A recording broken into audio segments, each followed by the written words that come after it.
নমস্কার। বীর চিলারায়ের 512তম জন্মতিথি উপলক্ষে সবাইকে নমস্কার। অগ্রতঃ চতুরা বেদা পৃষ্ঠতঃ সসরাধনু ইদম শাস্ত্র সপাদপি সরাদপি। এই সংস্কৃত শ্লোকের মধ্যেই বীর চিলারায় কেন আজও স্মরণীয় তার ভাবার্থ উল্লেখ আছে। এই শ্লোকে বলা হয়েছে, অগ্রথ চতুরা বেদা, অর্থাৎ আমার সামনে 4টি বেদ, আমার পৃষ্ঠে অর্থাৎ পিঠে সসরা ধনু অর্থাৎ আমার অস্ত্র। এই হলো আমার অস্ত্র, এই হলো আমার শাস্ত্র। আমি তোমাকে হয় শাস্ত্র দিয়ে অর্থাৎ আমার বিচারধারা দিয়ে, অথবা শস্ত্র অর্থাৎ আমার ক্ষাত্র শক্তি দিয়ে তোমাকে পরাজিত করব। বীর চিলারায়ের জীবনে এই অর্থাৎ ঋষি শক্তি, শাস্ত্র অর্থাৎ ঋষি শক্তি এবং ক্ষাত্র শক্তি দুটির সমাবেশ ঘটেছিল। এবং ভারতীয় পরম্পরা যে কারণে বীরেদের স্মরণ রাখে, তার প্রত্যেকটি বৈশিষ্ট্য বীর চিলারায়ের জীবনে ছিল। ভারতবর্ষ সেই বীরেদের পুজো করেছে যারা ঋষি শক্তিকে বয়ে নিয়ে চলেছে, এগিয়ে দিয়েছে, তাদের ক্ষাত্র শক্তির দ্বারা সেটাকে সবার সামনে তুলে ধরেছে। রামায়ণে রাবণ কম বড় বীর ছিলেন না, কিন্তু রাবণকে আমরা স্মরণ করি না, কারণ রাবণের জীবনে আর যাই হোক অন্তত ঋষি শক্তির বিকাশ ঘটেনি। কিন্তু রামচন্দ্রের জীবনে ঋষি শক্তি এবং ক্ষাত্র শক্তি দুটির সম্মিলন ঘটেছিল। সেই জন্যই রামচন্দ্র ভগবান, রামচন্দ্র প্রণম্য ঋষিতুল্য, আমরা তাকে নিরন্তর স্মরণ করি। সেই জন্য শুধু বীরত্ব থাকলেই হবে না, সেই বীরত্ব কি কাজে লাগছে অর্থাৎ লোককল্যাণের কাজে লাগছে কিনা, সেটাই হচ্ছে সবচেয়ে বড় কথা। আমরা মহাভারতেও আমরা দেখতে পাই কৃষ্ণার্জুনের ক্ষেত্রে অর্জুন মহাবীর ছিলেন, কিন্তু অর্জুনের বীরত্বের সাথে যুক্ত হয়েছিল ঋষি শক্তি, অর্থাৎ ক্ষাত্র তেজ আর ঋষি তেজ, এই দুটোর মহামিলন ঘটেছিল অর্জুনের চরিত্রে। মহাভারতে হয়তো অর্জুনের চাইতে বড় বড় বীর ছিল, কিন্তু তাদেরকে আমরা স্মরণ করি না, বা তাদেরকে আমরা শুভ শক্তির প্রতীক বলে স্বীকৃতি দেই না। অর্জুন নমস্য, কারণ অর্জুনের মধ্যে সেই ঋষি শক্তি এবং ক্ষাত্র শক্তির মহামিলন ঘটেছিল। ঐতিহাসিক টয়নবী বিশ্বের ইতিহাসে 3 জন বীরের কথা উল্লেখ করেছিলেন। আধুনিক বিশ্বের ইতিহাসে নেপোলিয়ান বোনাপার্ট, ছত্রপতি শিবাজি, আরেকজন হচ্ছেন বীর চিলারায়। নেপোলিয়ান বোনাপার্টের জীবন বিশ্লেষণ করলে আমরা দেখব যে উচ্চাকাঙ্ক্ষা, ক্ষমতার লোভ, এগুলোই ছিল মূল মোটিভেশন তার সমস্ত বীরত্বের পেছনে। কিন্তু শিবাজির ক্ষেত্রে যদি আমরা দেখি, তাহলে আমরা দেখব শিবাজির বীরত্ব, শিবাজির সারা জীবনের সাধনা, সবকিছুর পেছনেই ছিল একটা লোককল্যাণের ভাবনা। রবীন্দ্রনাথ ঠাকুর শিবাজি সম্পর্কে লিখতে গিয়ে লিখেছেন, এক ধর্মরাজ্য পাশে খণ্ডচ্ছিন্ন বিচ্ছিন্ন ভারত বেঁধে দিব আমি। অর্থাৎ এই লাইন দুটি যথেষ্ট শিবাজির সারা জীবনের কাজকর্ম বিশ্লেষণ করার জন্য। শিবাজি আদর্শ কার কাছ থেকে পেয়েছিলেন? তিনি এই আদর্শ পেয়েছিলেন ঋষিতুল্য গুরুদেব রামদাস স্বামীর কাছ থেকে। অর্থাৎ রামদাস স্বামী ছিলেন শিবাজির জীবনের গাইড অ্যান্ড ফিলোসফার। সেই জন্যই শিবাজি হয়ে উঠতে পেরেছিলেন। একই রকমভাবে যদি আমরা বীর চিলারায়ের জীবন বিশ্লেষণ করি, তাহলে আমরা দেখব যে বীর চিলারায়ের জীবনেও ঋষি শক্তির সঙ্গে আর খাত্র শক্তির মহামিলন ঘটেছিল, এবং এই মহামিলন সবসময় পৃথিবীতে কল্যাণের সূচনা করে, লোককল্যাণের সূচনা করে। যে রাজন্য শক্তি, খাত্র শক্তি, ঋষি শক্তি প্রভাবিত না থাকে, সেই শক্তি কখনো কল্যাণকামী হতে পারে না, অর্থাৎ গণশক্তির অভিমুখী হতে পারে না। কামতাপুরের ইতিহাস যদি আমরা বিশ্লেষণ করি, তাহলে আমরা দেখব শ্রীমন্ত শঙ্করদেব, মহারাজ নরনারায়ণ এবং মহাবীর চিলারায়ের যে সমকালীন অবস্থান, সে সময় এক গৌরবময় যুগের সূচনা করেছিল।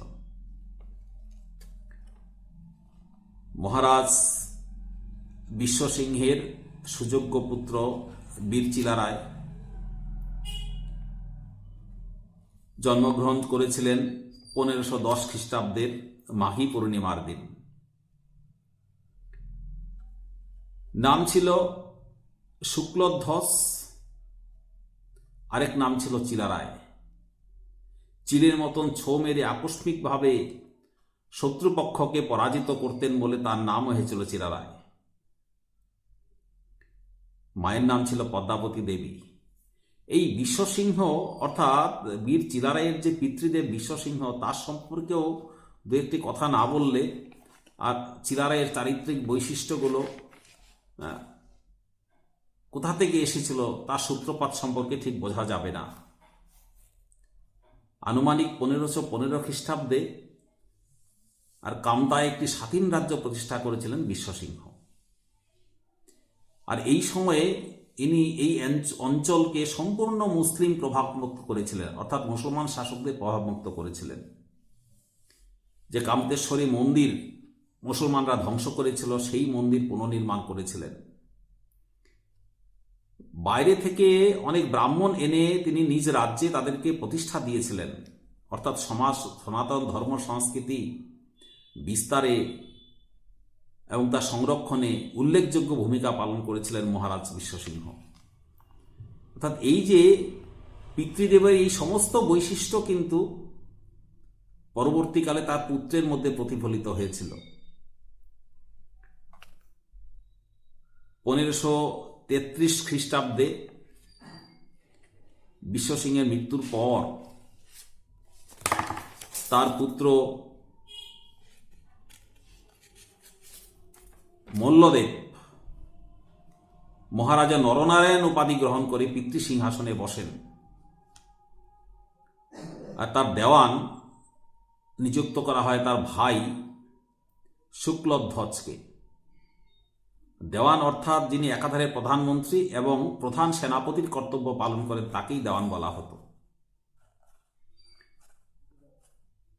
দেওয়ান চিলারায় সেই কামতা রাজ্যকে সাম্রাজ্যে পরিণত করেছিলেন। মহারাজ বিশ্বসিংহ যে কামতা রাজ্যের ভিত্তিপ্রস্তর স্থাপন করেছিলেন, তাকে সাম্রাজ্যের রূপ দিয়েছিলেন এই দেওয়ান চিলারায়। তিনি একাধারে মহারাজ নরনারায়ণের কূটনীতিবিদ, প্রধানমন্ত্রী এবং সমরকুশলী প্রধান সেনাপতি ছিলেন। যুদ্ধ পরিচালনার সঙ্গে সঙ্গে কূটকৌশল প্রয়োগেও চিলারায় অদ্বিতীয় ছিলেন, এটা আমরা ইতিহাসে দেখতে পাই। অহোম রাজ্যের সঙ্গে যুদ্ধের কথা যদি আমরা বলি, তাহলে সেই যুদ্ধের যে ফলাফল, তাতে আর অহোমরাজ চিলারায়ের কাছে পরাজয় স্বীকার করতে বাধ্য হন এবং উপায়ান্তর না থেকে যুদ্ধক্ষেত্র থেকে পলায়ন করেন। কিন্তু রাজ্য দখল করা কিন্তু মহারাজ নরনারায়ণের বীর সেনাপতি চিলারায়ের উদ্দেশ্য ছিল না, সেটা তার অভিপ্রতও ছিল না।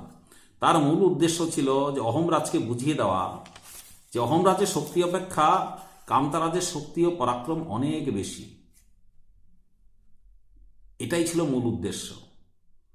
অর্থাৎ ভারতীয় পরম্পরার যে ধারা আমরা দেখে এসেছি, রামায়ণে আমরা দেখেছি লঙ্কা বিজয় করেছেন রামচন্দ্র, কিষ্কিন্ধা রাজ্য বিজয় করেছেন ভগবান রামচন্দ্র, কিন্তু কোথাও কিন্তু তিনি সাম্রাজ্য দখল করেননি, কোথাও রাজা সেজে বসেননি, অথবা নিজের আত্মীয় পরিজনদের কিন্তু সেখানটা বসানোর চেষ্টা করেননি। সেই রাজ্যের যে উত্তরাধিকার যার রয়েছে, অর্থাৎ সেই রাজ্যের উত্তরাধিকারীকেই সিংহাসনে বসিয়ে যে ন্যায় ও নীতির প্রতিষ্ঠা উনি করেছিলেন। ঠিক একই রকম আমরা দেখতে পাই এই কামতারাজের ক্ষেত্রেও।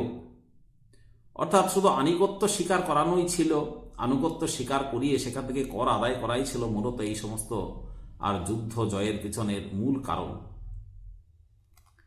চিলারায় ক্রমান্বয়ে কাছাড় রাজ্য, মণিপুর রাজ্য, জয়ন্তিয়া রাজ্য, ত্রিপুরা রাজ্য, শ্রীহট্ট রাজ্য, খৈয়াম্বা খাসিয়া রাজ্য, ডিমরুয়া রাজ্য ইত্যাদি জয় করেন। অর্থাৎ এই সমস্ত রাজ্যের রাজন্যবর্গকে কামতারাজের বশ্যতা স্বীকারে বাধ্য করেন।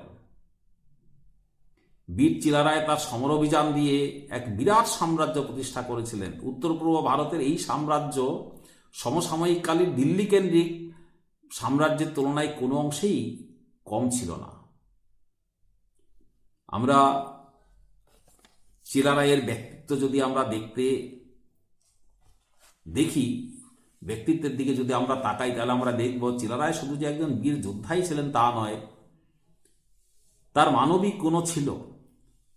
তিনি দেবতী যে ভক্তিমান ছিলেন পিতৃদেবের মতোই, বৈদিক সনাতন ধর্মের ধারক বাহক ছিলেন, সাধু সন্ত সন্ন্যাসী ভক্ত বিদ্বজনদের প্রতি শ্রদ্ধাবান ছিলেন, নারী জাতির প্রতি তার শ্রদ্ধা ও কর্তব্যবোধ তার চরিত্রের অন্যতম বৈশিষ্ট্য ছিল।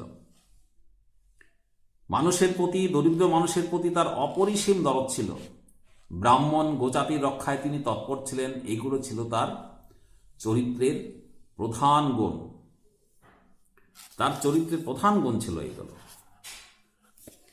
এই যে বীরত্ব, এই বীরত্বের সাথে কিন্তু যে ক্ষমতার লোভ, বাসনা, সিংহাসনের মোহ, এগুলো কিন্তু কোনোভাবেই চিলারায়কে গ্রাস করতে পারেনি। আমরা যে ভাতৃপ্রেম, পারিবারিক দায়বদ্ধতা যা আমরা রামায়ণ মহাভারতে দেখতে পাই, একই রকমভাবে চিলারায়ের জীবনও ছিল। ভাতৃপ্রেম, পরিবার প্রেম, স্বজাতি স্বসংস্কৃতি প্রেমের এক উজ্জ্বল দৃষ্টান্ত। অগ্রজ অর্থাৎ দাদা মল্লধ্বজ অর্থাৎ মহারাজ নরনারায়ণকে তিনি একের পর এক রাজ অর্ঘ্য নিবেদন করেছেন এবং সেটা করেই তিনি পরম তৃপ্ত ছিলেন এবং নিজে কিন্তু রাজ সিংহাসনের প্রতি কখনো লোভ করেননি। এটা কিন্তু ইতিহাস বলছে। সেই গীতার বাণী, কর্মেণ্যবাধিকারস্তে মা ফলেষু কদাচন মা কর্মফল হেতুর্ভূর মা তে সঙ্গহস্ত কর্মণি। অর্থাৎ কর্মই তোমার অধিকার, ফলে তোমার অধিকার নয়। চিলারায়ের জীবন যদি আমরা বিশ্লেষণ করি, সারা জীবন দেখব এই যে সংস্কৃত শ্লোক, এই শ্লোকের সার্থক প্রতিফলন। চিলারায়ের এই সমস্ত চারিত্রিক বৈশিষ্ট্য অর্থাৎ এই যে উচ্চ ত্যাগের আদর্শ কোথা থেকে প্রাপ্ত হয়েছে তার খোঁজ যদি আমরা করি, তাহলে আমরা দেখব শ্রীমন্ত শঙ্করদেব রসিকগুরু শুক্লধ্বজ বলে সম্বোধন করতেন চিলারায়কে। আদর্শের প্রতি আনুগত্য, শরণাগতি ভারতীয় জীবনধারার বৈশিষ্ট্য, যা মানব জীবনের সাফল্যের একমাত্র নিধান। তার সবটুকুরই সমাবেশ ঘটেছিল চিলারায়ের জীবনে। এই শঙ্করদেবের প্রভাবে এসেছিলেন বলেই তিনি শুধু বীর ছিলেন না, তিনি হয়ে উঠেছিলেন রাজর্ষিতুল্য ত্যাগব্রতী ভারতীয় আদর্শের ধারক বাহক।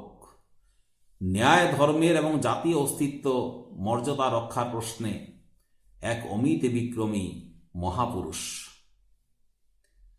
যে রাজন্য শক্তি বা ক্ষাত্র শক্তি ঋষি শক্তি প্রভাবিত না থাকে, সেই শক্তি কখনো গণশক্তির অভিমুখী হতে পারে না, অর্থাৎ তা কখনো লোককল্যাণের নিমিত্ত হতে পারে না। এটা আমরা ইতিহাস থেকে দেখছি। কামতাপুরের ইতিহাসেও তেমনি শ্রীমন্ত শঙ্করদেব মহারাজ নরনারায়ণ ও মহাবীর চিলারায়ের সমকালীন অবস্থানে গৌরবময় যুগের সূচনা করেছিল। এটা আমরা কিন্তু দেখেছি।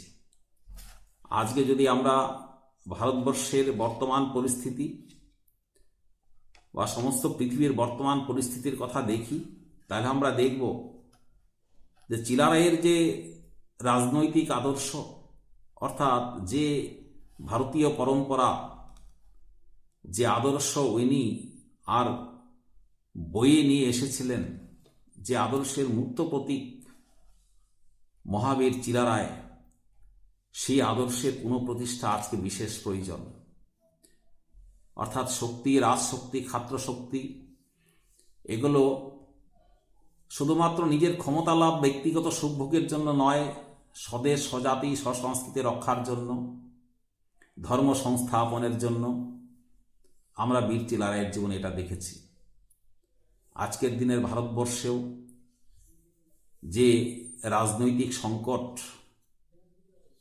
আমরা দেখছি, যে রাজনৈতিক হানাহানি চক্রে ভারতবর্ষের ভাগ্য জড়িয়ে গেছে, তার থেকে উদ্ধার পাওয়ার একমাত্র পথ হচ্ছে এই যে ভারতীয় সংস্কৃতির ধারা, অর্থাৎ লোককল্যাণের জন্য এই রাজনীতি, লোককল্যাণের জন্যই সমস্ত শক্তি, রাষ্ট্রশক্তি প্রয়োগ করা, এই যে আদর্শ, এই আদর্শের পুনঃপ্রতিষ্ঠা। এই আদর্শ পুনঃপ্রতিষ্ঠা হলেই আগামী দিনে এই ভারতবর্ষ আবার গুরুর আসনে বসতে পারে, এই পৃথিবীতে শ্রেষ্ঠ আসন লাভ করতে পারে। কিন্তু ইতিহাস আমাদের এই জাতীয় জীবন পুনর্গঠনের একেবারেই সহায়ক নয়। আমরা বীর চিলারের মতন একজন মহাবীর, যা কিনা ভারতবর্ষের পুনরুত্থানের জন্য এক দিশা দিতে পারে, যে মহাবীরের জীবন, সেই সম্পর্কে আমাদের ভারতীয় ইতিহাস নীরব। স্কুল কলেজে সেই ইতিহাস পড়ানো হয় না। রাশিয়াতে যখন কমিউনিজম ধসে পড়ল, তখন আমরা দেখেছি যে কিছুদিনের জন্য ইতিহাস পড়ানো বন্ধ ছিল। কেন না, কমিউনিস্টরা যখন শাসন করেছে তখন সেই দেশের ইতিহাস বিকৃত করেছে। সুতরাং বিকৃত ইতিহাস ছেলেমেয়েদের পড়ানো যাবে না। আমাদের ভারতবর্ষের ক্ষেত্রে যদি আমরা রবীন্দ্রনাথ, স্বামী বিবেকানন্দ আর তাদের লেখা আমরা পড়ি বা তাদের বক্তব্য আমরা যদি অনুধাবন করি, বিশ্লেষণ করি, তাহলে দেখব সবাই বলে গেছেন, এই বিষয়ে সবাই কম বেশি একমত, যে ভারতবর্ষে বিকৃত ইতিহাস পড়ানো হচ্ছে। অর্থাৎ ভারতবর্ষের ইতিহাসের নামে যা পড়ানো হচ্ছে তাতে ভারতবর্ষ খুব সামান্যই আছে। সুতরাং এরকম, অর্থাৎ বিদেশি শাসকরা ইতিহাস লিখেছেন তাদের মতন করে, তাদেরকে গৌরবান্বিত করার জন্যই ইতিহাস লিখেছেন। সেই ইতিহাস আজও আমাদের পড়ানো হচ্ছে। সেই ইতিহাস পুনর্লেখা হওয়া প্রয়োজন। ভারতবর্ষের যে গৌরবের ইতিহাস, গর্বের ইতিহাস, সেটা আমাদের জানতে হবে, জানা প্রয়োজন। এবং সেই ইতিহাসের পাতায় এক উজ্জ্বল নক্ষত্র হতে পারে বীর চিলারায়। আমাদের দুর্ভাগ্য যে সেই দিন এখনো আমরা দেখতে পাচ্ছি না। আসাম সরকার 2005 থেকে বীর চিলারায়ের নামে একটি পুরস্কার, অর্থাৎ শৌর্য সাহসিকতার পুরস্কার তারা চালু করেছে। অর্থাৎ আসামের মানুষ এই কুচবিহারের মানুষ থেকে, বাংলার মানুষের থেকে অনেক বেশি জানে চিলারায় সম্পর্কে। সেখানটা বড় বড় অনুষ্ঠান হয়, তার সরকারি স্বীকৃতি আছে। কিন্তু এখনো পশ্চিমবঙ্গের আর সেসব আমরা ভাবতেই পারি না। তা আগামী দিনে আমাদের সেগুলো ভাবতে হবে। স্কুল পাঠ্য ইতিহাসে এই বীরেদের নাম ঢোকাতে হবে, যাতে আগামী দিনে আর আমাদের চলার পথে পথপ্রদর্শক হিসাবে পাই এই মহাবীরদের আদর্শ। ভারতীয় সংস্কৃতি পুনঃপ্রতিষ্ঠা, ভারতবর্ষকে আর গুরুর আসনে বসাতে গেলে আমাদের অনুসরণ করতে হবে এই মহান জীবনের কাহিনীগুলোকে। সবাইকে আরেকবার নমস্কার, ধন্যবাদ, ভালো থাকবেন।